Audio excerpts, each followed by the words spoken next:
Môre, dis Woensdag 30 April en vandag sluit ons 'n reis af, 'n reis deur die Saligsprekinge.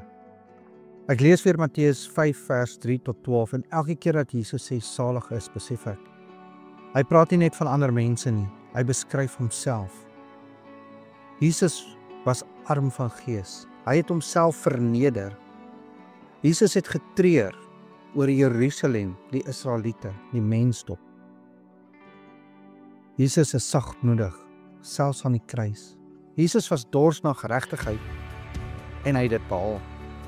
Jesus is vol barmhartigheid teenoor ons sondaars. Jesus is rein van hart, sonder sonde. Jesus is die vredemaker wat ons met God versoen. En Jesus was die een wat vervolg was vir my en vir jou. Het jy geweet die Saligsprekinge wys ons nie net wat om te wees nie. Hulle wys ons wie om te volg. Jesus is nie net die weg nie, hy is die Seun self. Kom ons bid saam. Here Jesus, U is die volmaakte saligspreker. Ek kyk na U, nie net as 'n voorbeeld nie, maar as my verlosser. Ek wil leef soos U. Vorm U hart in my. Ek kies U pad in Jesus naam.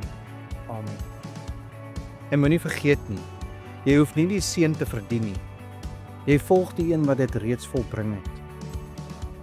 En onthou, dalk is jy die Bybel wat iemand vandag moet ontmoet.